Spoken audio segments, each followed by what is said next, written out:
It's that time of year when the holiday calories begin to creep up and add up on us. You know, from the big Thanksgiving meal to all the holiday meals and parties in between. Well, we're going to show you some healthy ways to enjoy the holidays without giving up all your favorites. And what about all those leftovers? When is it time to let go and toss them out?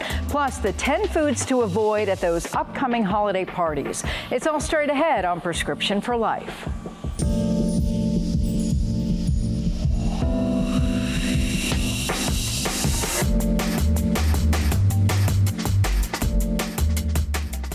Welcome to Prescription for Life. I'm Monica Robbins. The centerpiece of the Thanksgiving celebration for many families across the United States is the feast, a spread of turkey surrounded by an array of side dishes and all those delicious desserts. It's no wonder some of us end up in a food coma after a meal, but it doesn't have to be that way. Our Cleveland Clinic expert shows us some ways to enjoy the holidays without piling on unwanted calories and things we can add in and swap out. We'll get to that in just a moment. But first, once the annual meal is finished, a question families face is what to do with the leftovers. Eat them or throw them out? Brandon Lewis with our National Verify team checks it out. Thanksgiving was a time to come together, give thanks, and eat way too much turkey. In fact, most people don't eat everything on the dinner table, with the National Resources Defense Council estimating 200 million pounds of turkey will end up in the trash. So it's no surprise a top trending question on Google is about leftovers. But let's verify. Are leftovers safe to eat all weekend? Our sources are the USDA, the Mayo Clinic, the Centers for Disease Control and Prevention, and a postdoctoral associate of food safety at Virginia Tech, who explains the time to think about storing leftovers starts almost immediately after Thanksgiving dinner is served. Right away would be ideal, but if possible, within 2 hours, you want to refrigerate those leftovers, especially making sure to break down any larger pieces of meat. Duong says it's okay to put food that's still hot in the refrigerator. If properly stored, the Mayo Clinic says leftovers will hold for 3 to 4 days. So it's true. Leftovers are safe to eat all weekend if properly stored. Anything longer, and the USDA warns dangerous levels of bacteria start to grow. The CDC says cases of food poisoning caused by Clostridium, which grows in cooked foods, peak around the holidays. Many outbreaks are tied back to turkey, roast beef, and other leftovers. So if you don't think you can eat the leftovers by Monday, consider portioning it out and freezing some right away. A freezer is sort of like a win-win situation where you sort of are able to keep food at that peak freshness for a lot longer compared to a refrigerator. With your Verify, I'm Brandon Lewis.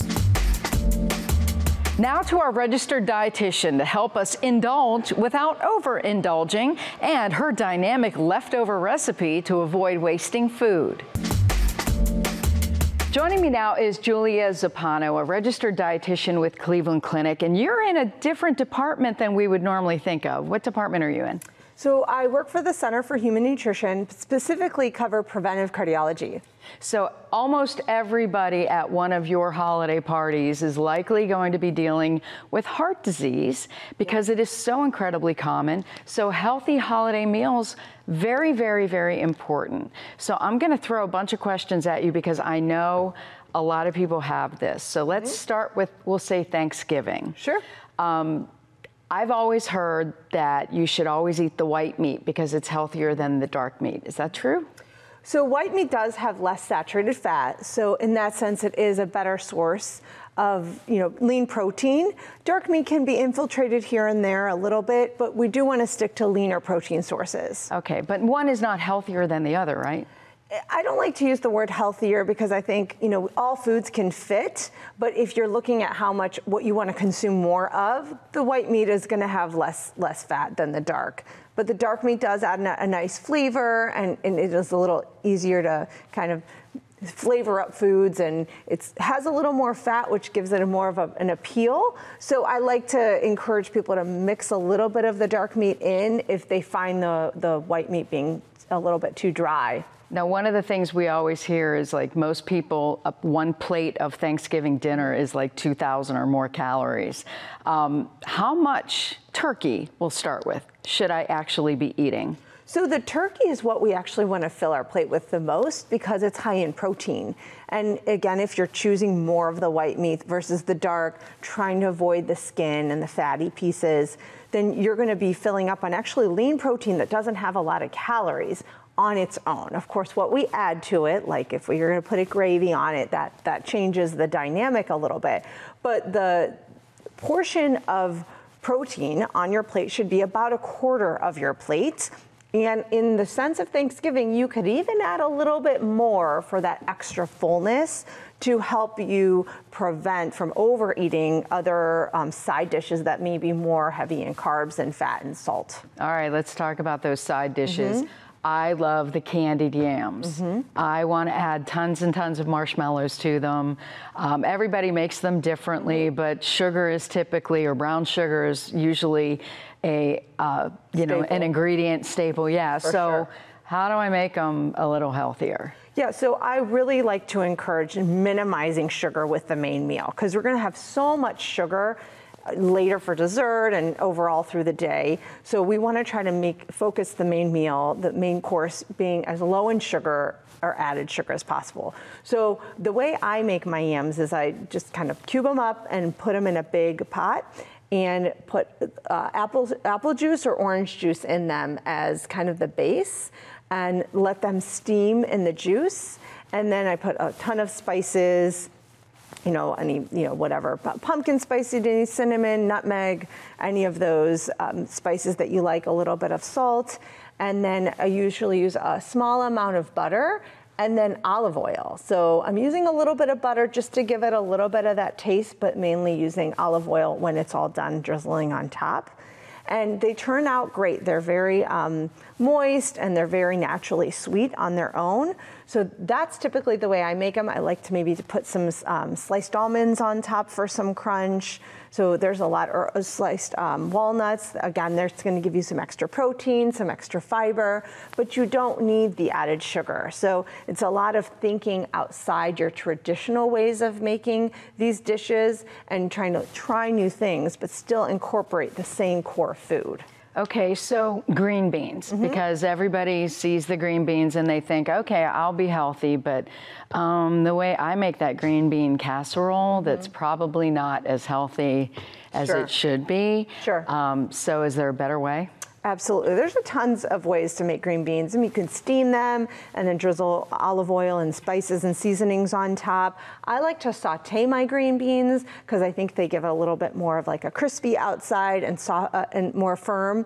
So the texture is really good when you do it. They're not that mushy green bean consistency sometimes when you get into a casserole. So I like to saute them in olive oil and garlic and onion. You can add some tomatoes or canned tomatoes in there and kind of make it like more of a little stir fry of the green beans. And that will certainly save on a lot of those heavy, creamy additives that you're putting in those casseroles. So a lot of people, they have to have the stuffing. That is a staple for Thanksgiving dinner. Is there a healthy way to make stuffing? You can cut some corners with stuffing. You certainly can throw some veggies in there. So I recommend adding a lot of vegetables. People usually add some celery and carrots, but I say double that amount.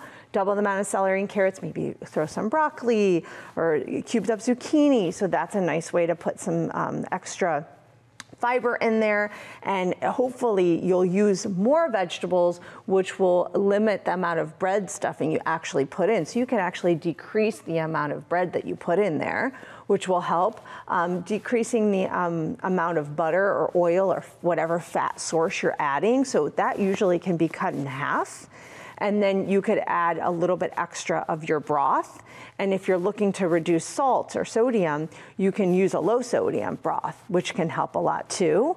If you use a bone broth, that can add a little bit extra nutrition and protein. So there are a lot of little corners you can cut. One thing you want to keep in mind, let's say you really want one traditional side. You want it made like it normally is, right? And that's okay, and it's okay to do that, but just keep in mind your portion. That's where that portion control really comes in. So let's say the stuffing is the one you want to kind of keep grandma's old traditional stuffing recipe. Just keep that portion really small and fill up on all the other stuff. That way you don't feel deprived, you get what you want, but you're not overly consuming a tremendous amount of fat or calories. I'm sitting here thinking if I'm adding more vegetables to my stuffing, it's also going to keep the stuffing moist. Definitely. And you don't have to worry about it drying out, which is horrible. Exactly, exactly. Okay, yeah. What about gravy? Gravy's a tough one. So, if you can home make your gravy, that's going to be better than any like store-bought packet or jar of gravy. Just using it in moderation is really key with the gravy. I mean, of course, you're going to have extra fat and salt in there, but using it really in moderation, or trying to not use it at all, and use other cooking methods where you can keep foods moist. So a lot of the times the gravy's on there because the turkey's so dry, right? But if we can keep that turkey more moist and cook it to like maybe a lower temperature or a little bit less, of course, if it's cooked in proper temperature and like cooked in the middle, but we want to think about ways that we can keep our food more moist naturally through things like broth and oils versus having to drench it with gravy. I want to jump ahead to Christmas quickly because one of the things, should I have a Christmas ham or a Christmas turkey? So turkey would be a better choice because it's lower in sodium and typically lower in fat if you're choosing the leaner cuts of the turkey. So a ham, again, if you need, if it's a tradition, portion control, sometimes even you'll see that both is served. So you might get a smaller ham and then a turkey to a smaller turkey, where you can get away with just having a small piece of ham and then kind of having more turkey, so you can fill up on a little extra protein that way. All right, I'll combine all the desserts. So we have all the Thanksgiving pies, and then we're going to have all the Christmas cookies, which in my family comes at the same time typically. Okay. So they plan ahead. Sure. So curious, a lot of people are like, I just can't have dessert because I'm trying to watch. Is that true? I mean, you have to do what's right for you. Everyone reacts to foods differently. So if not eating dessert in general helps you control your intake and works for you and minimizes cravings, then if you have that self-control, I mean, go for it. I don't think that there's anything wrong with that. You're not missing out any nutrients on skipping dessert.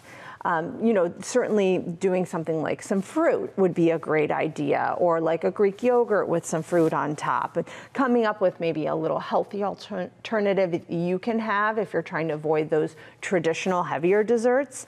But I don't think there's anything wrong with avoiding it completely.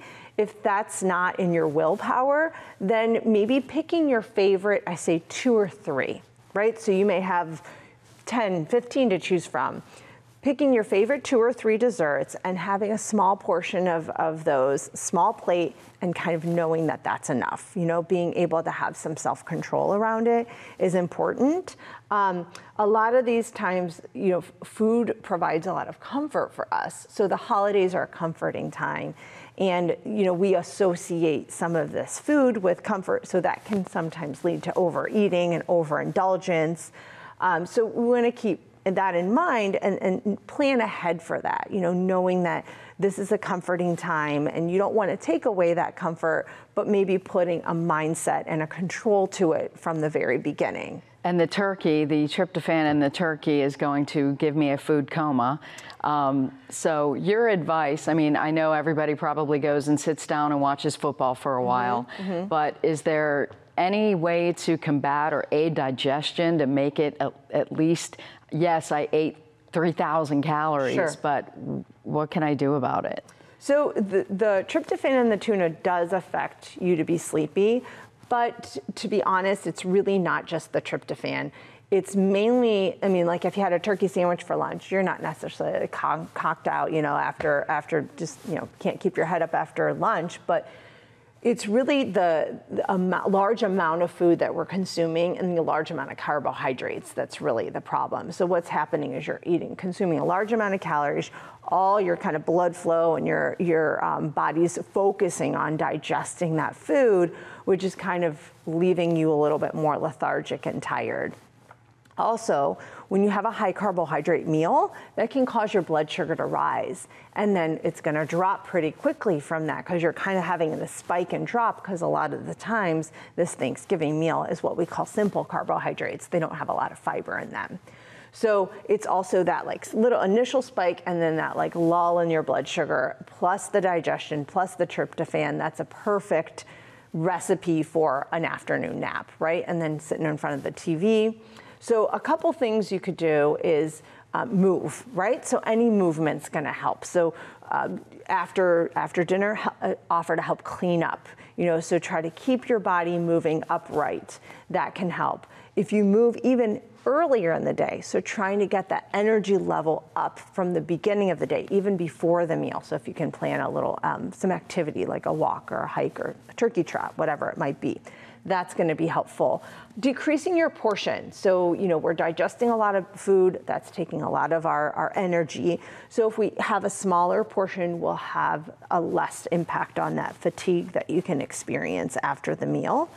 And then lastly, alcohol. So you want to watch because alcohol is already going to cause that, a little bit of that, slight down regulation and energy and maybe feeling more relaxed and more sleepy. So if you're going to struggle with that, I would definitely limit your alcohol. Drink plenty of fluids if you are going to drink alcohol in between. You mentioned smaller portions means more leftovers. Yes. And everybody loves Thanksgiving or Christmas leftovers. So what do we have here? So this is some leftovers from Thanksgiving. I know it's hard to know what to do with all those leftovers, but this is a breakfast bake that you could make with some of your leftovers. And then, if you're having company stay with you, this is great to make in the morning for like a breakfast or brunch and kind of have out all day and they can snack on, which is really nice because it uses up a good amount of your leftovers. So we'll start with like some leftover stuffing, which is, you kind of put on the bottom. So fill the bottom of the platter with the leftover stuffing. And then eggs, so you're gonna get some extra protein with the eggs. So, the recipe calls for up to 12 eggs. You can kind of gauge it on how many people you have as to how many you wanna add in here. I'll just do 4 just for the sake of demonstration. I also really like to put extra veggies. So this original recipe did not call for that many vegetables.